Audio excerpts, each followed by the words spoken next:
Hey, what's going on, guys? It's Jack, back again to talk about this State of Discipline Priest thus far, and as we're about to enter into Mythic raid testing. While I think it's still early to have any final say on the power level of the spec, they've had a number of different changes, and what I want to focus on is just how things are feeling thus far. There we go, uppies. Lines coming out. Oh!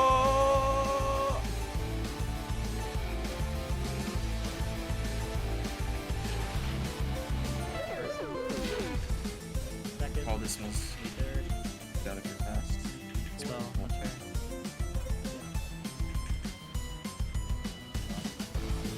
Still got one minute for one minute.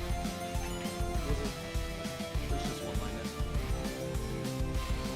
That's not one via.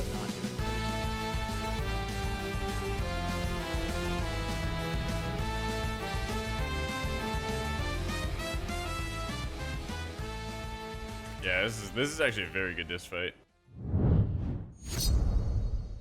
As usual, a lot of people are always worried about the simplicity of the spec coming into it, and I really want to emphasize that I don't see it. The latest change that they made this previous week was making it so that whenever your Shadow Fiend or your Mindbender has their duration extended, because they kind of shuffled around some of the talents for your pet, you're also extending the duration of your Shadow Covenant. So the uptime of your pet is also the uptime of Shadow Covenant that you have. They also made it so that Mindbender's Shadow Covenant is weaker than using it with Shadow Fiend, and Shadow Fiend can also be receiving cooldown reduction from using your Smite and Penance, and also is going to be extended by using your Mind Blast, Penance, and Shadow Word Death thanks to Inescapable Torment. So what does this mean? Well, it means you can very, very easily get your Shadow Fiend to 35% strength for Shadow Covenant, reduce it from a 3-minute cooldown to a 1.5-minute cooldown, and pair it up with every single Evangelism ramp if you chose to when it comes to a raiding environment, creating a really large amount of burst output for your Evangelism ramp, while also making it so that after we receive the recent Penance buffs, having Penance and Smite giving you good value outside of your Shadow Covenant window still actually exists, which is pretty neat. If you wanted to run with Mindbender, you would have a 20 or 25% increased, I think it's 20% increased damage and healing for your Shadow Covenant during that duration.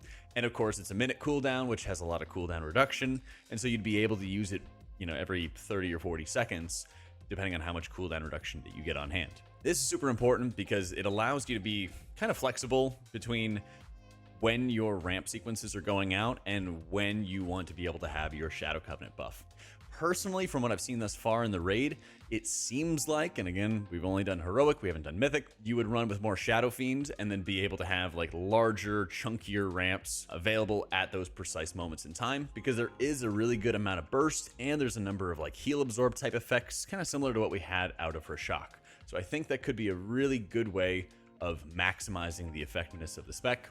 Of course, uppies, our ultimate penitence, is interesting, I guess, in raids, but it feels very, very expensive to utilize. If you wanted to use it in raids, you want to take all of the points that you're having the atonement application and then to 10 allies and then going up into the air and unleashing the hell of bolts onto your enemies. But it still isn't synergized with Shadow Covenant, and perhaps it shouldn't. It does spread Purge the Wicked to enemies, but only like 2 enemies off of like the first penance bolts that go out. It doesn't actually like refresh over and over and over again or spread over and over and over again, which I really still don't think that it should. I think it should continue to be spreading it, particularly for a 5-man environment. So it feels like Ultimate Penitence is decent, but maybe not the best for raiding at the moment, although it is very, very fun to have on hand. There's also the concern of a lot of like pillar damage effects. We noticed it with Tindril as well, where you can be up in the air and dodging ground effects, but there's these large Sunfire pillars that can sweep across the room and they'll just wipe you out. So you have the option of like canceling your Ultimate Penitence, which is a massive loss, or, dying in the flames of Tindril, of course. Not great options. When it comes down to it in raids, I'm really excited for what is possible, but it's so difficult to get like an accurate idea of where the spec is going to be performing when you still have your ramps, which are going to have, 7 or 8 seconds of atonement duration where you're dealing damage, and you need people to not be topped off for this, 7, 8, 9 second window so that all your atonements are getting lots of value and you're able to burst up allies' health.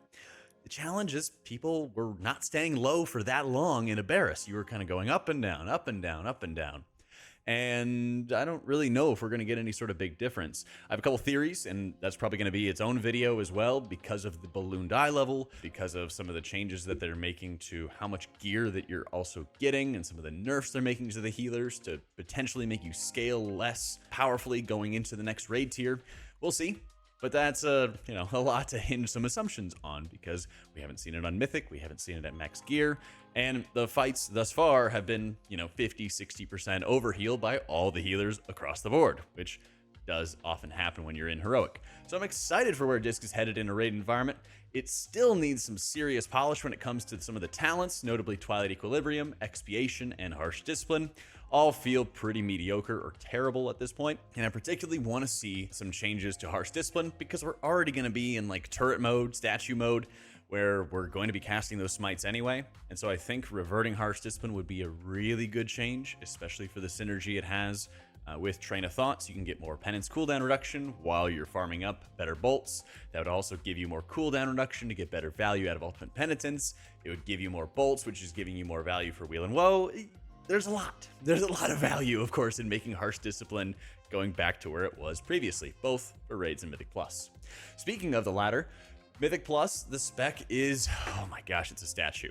While it's fun and it feels like, especially when you get those Shadow or Deaths and you don't really have to worry about Twilight Equilibrium weaving, it still feels very fun and very satisfying, but it's very notable that Ultimate Penitence doesn't feel like a mass kind of bring everybody back from the grave scenario, and it doesn't give you all the Purge the Wicked spread. You also are kind of in a struggle situation when you don't have these instant radiances on hand, and you don't have the increased duration. Keep in mind, the Aberrus tier set was giving you increased atonement duration, and it was giving you instant radiances. Those things together are crazy important, because even if you had to cast, you just had a longer window of time to be able to deal your damage, which makes it more forgiving, and it means that in case you have to move, in case some other mechanic happens, you still have more time to be able to deal the damage and heal your allies. I really understand, actually, and I'm kind of fine with Raid not having the extended duration, but this is the perfect opportunity for Blizzard to make a talent option where it says, oh hey, you might give up a point in Blaze of Light for, you might have a little less penance damage or smite damage or whatever, but in exchange, you're picking up the possibility of longer atonement durations from Radiance. You're picking up the ability to have some instant radiances here and there. That makes a tremendous impact on the spec for a Mythic Plus environment, allows you to be a little bit more forgiving when it comes to preparing or bouncing back from damage. It allows the game to kind of slow down for the disc player so that they do take damage and they're not just casting a 2-second atonement applicator to the entire party and then hoping that everybody is going to be alive in time for the spell to actually hit them. It makes a massive difference in terms of the gameplay. And I think, if Blizzard's watching this, please, I'm begging you, play around without the tier set for Aberrus, play with it, and you'll notice immediately how profound of a difference that it is. And while it's great that Blizzard has kind of trimmed down having to apply Shadow Covenant and having to apply Schism and having all this like extra setup and modifiers, it's a good thing, but it gets even better and more consistent for a Mythic Plus environment if you have the option for occasional longer atonement duration or occasional instant radiances or some kind of form of both. I think this is the perfect opportunity to have some kind of choice node, some more tension in the tree, some talents that are situational that you're going to be able to have access to sometimes if you want them, all the time if you need it, and be able to find out what works for you. I think this is a wonderful opportunity for the spec for like a long-term talent revival for it, where you do want to take all these talents and you do want to take everything, but you can't. I really want that for the spec so deeply. I think that while Paladin's fun, you kind of just take everything and you have all the power and everything else is just kind of meh, right? Really want to be able to see the tension for disc where it feels like there's so many good things and not feeling like there's some small extra reward that you should chase for an additional level of complication, kind of like Twilight Equilibrium, of having to change and track your buffs and go all back and forth in a nutshell. I'd be fine if that ability and that talent was just gone. But I really heavily want to emphasize how much impact the Aberrus tier set has had on the instant radiances and how much it's had particularly on a Mythic Plus environment. While raiding, of course, sometimes you get targeted by mechanics and it sort of saves you. I don't think it's something that was as impactful as it was for Mythic Plus, and that's why I want to emphasize. I'm having fun with this spec. It still feels like it's in this incomplete form, which is okay, which is kind of what we expected, but I really am looking forward to maybe another week or two of substantial or semi-substantial changes for the spec before we have to start thinking about how well it's going to be polished for when 10.2 inevitably drops later on this year. Let me know what you guys think. Tell me about your experiences so far with the spec, and be sure to subscribe to the channel if you haven't already. Of course, if you'd like to support further, check out our Patreon, as it's the best way to support all the content we've been doing on YouTube. Thanks so much for tuning in, guys. Hope you all enjoyed it. I'll catch y'all next time.